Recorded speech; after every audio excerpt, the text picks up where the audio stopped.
Hi, I'm Aaron Jones, and this is Inspire Magic.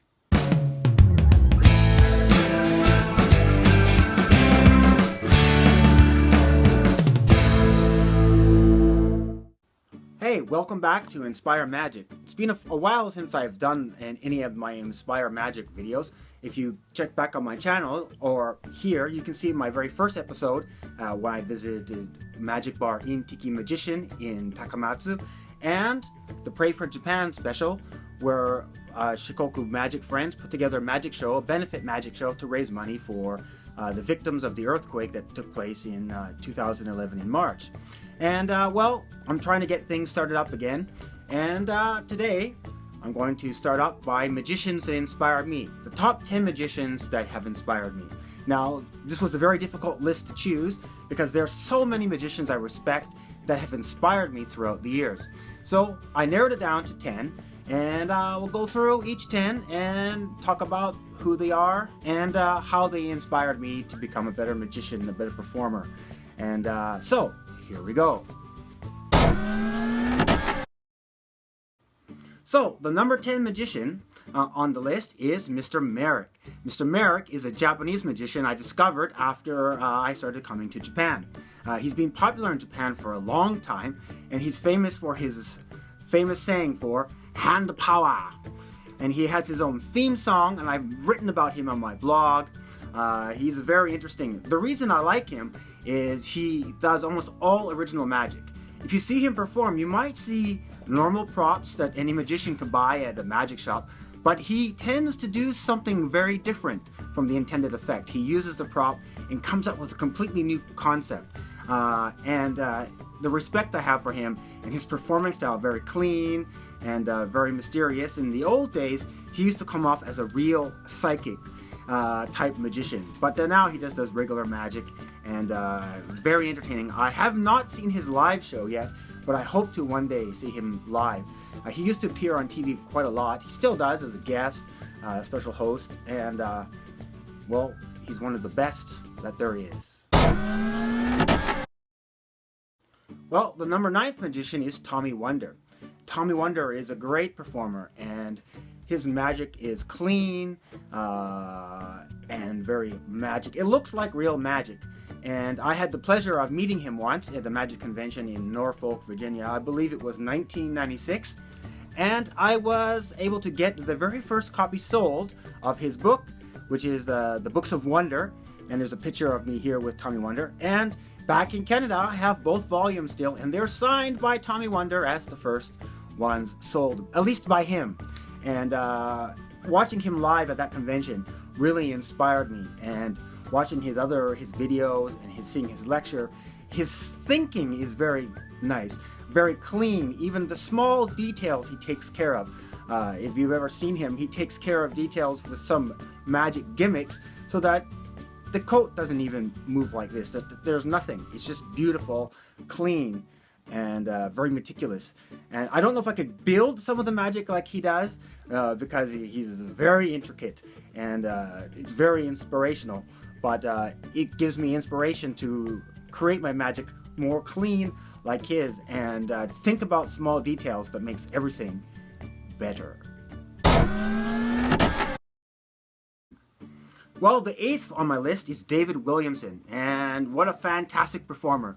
I remember when I was young and I first got his videos of this crazy comedian magician.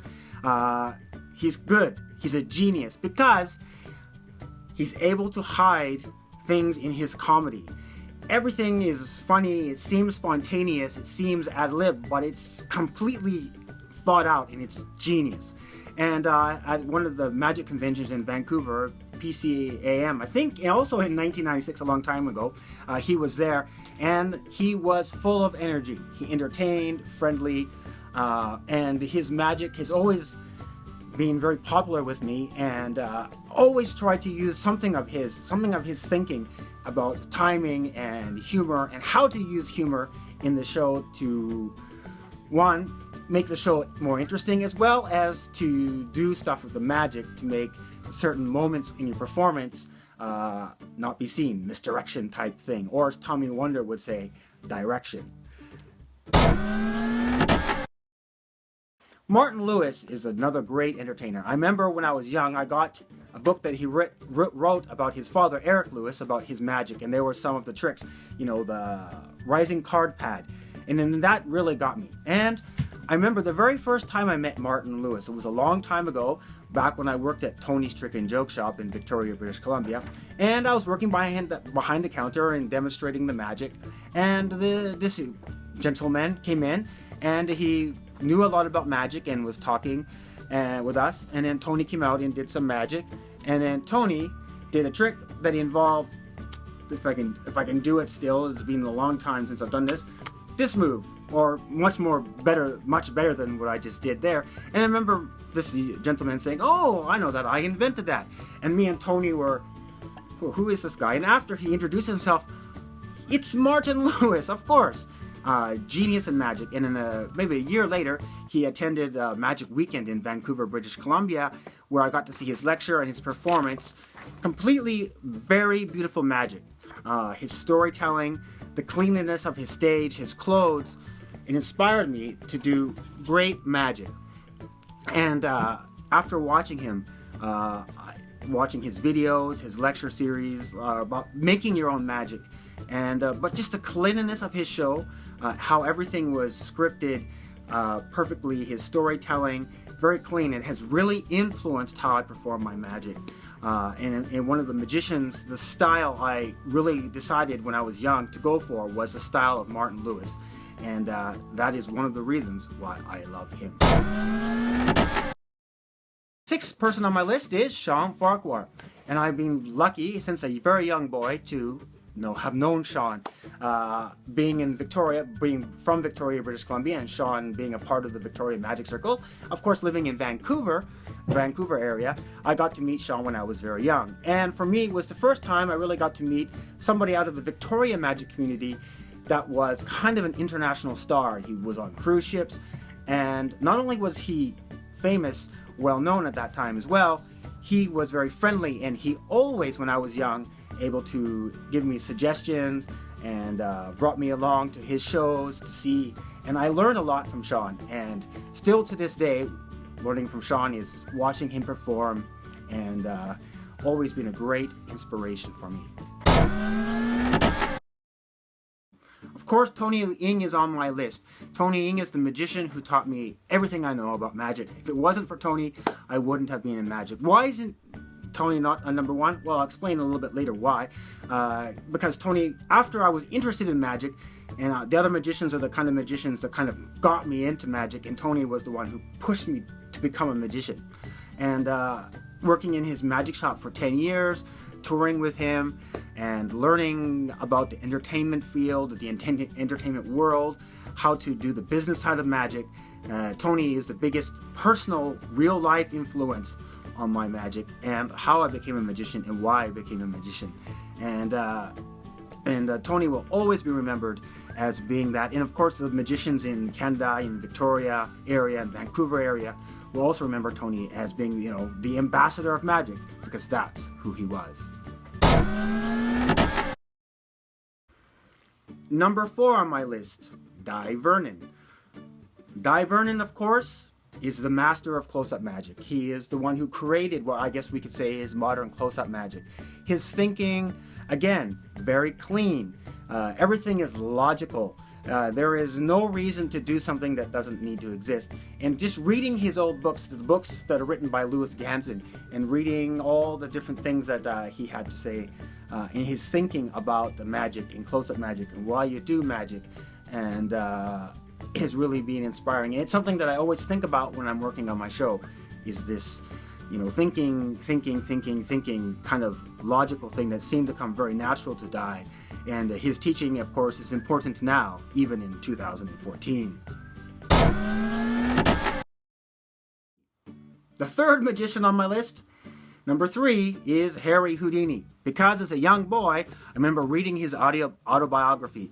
And this man, he was a superstar.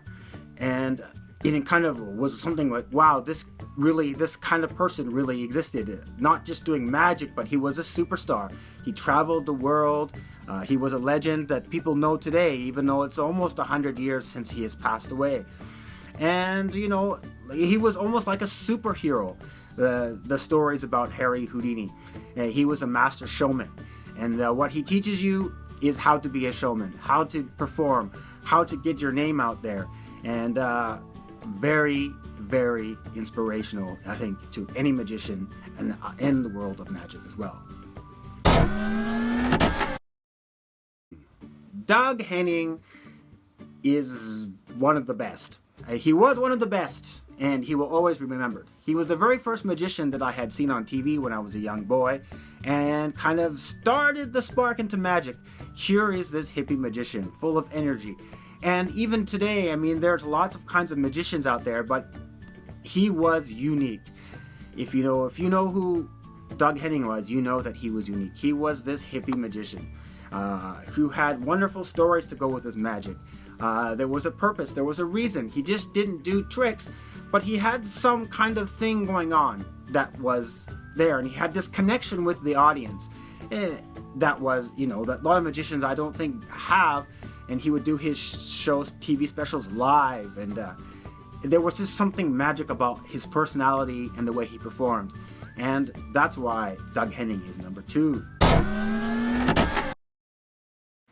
And the first magician, the most inspirational, is David Copperfield, because again, as a young boy, I would watch his specials every year. And he was the superstar. He was this dashing, good-looking guy who did beautiful illusions, dancing and the music. And when I went to go see him live for the first time when I was 16, I've seen him live 3 or 4 times now. But the first time when I was 16, and wow, I'm watching him on TV and seeing his show live is just amazing. And after the show, I remember going up to meet him. He used to come out and you can meet him, and he was very friendly. And I think many magicians that are in my age range and the 30s who grew up in the 80s and 90s would have to put David Copperfield there, because he had a TV special every year and he was like the ultimate. I mean, he still is. He has outlived, I think, many other magicians. It's just everybody knows who he is. He's not just famous in the magic world, but in the world, popular pop culture, David Copperfield is there, and he always will be. Well, I hope you enjoyed my top 10 inspirational magicians, and please share with me in the comments who are your top 10 inspirational magicians. I have a lot more, but I just narrowed it down to those 10. And stay tuned again for more Inspire Magic, and because I have some more videos coming out very soon, hopefully to inspire you to do magic so that you can inspire other people to enjoy magic. And don't forget that I've got more videos coming out in this series, and you can follow me on Twitter on this series at inspiremagic.com, or on the website inspiremagic.com. But you can follow me, Aaron, at Aaron Jones Magic on Twitter, and my website at aaronjones.com. And don't forget to like and subscribe or whatever. Until next time, this has been Inspire Magic.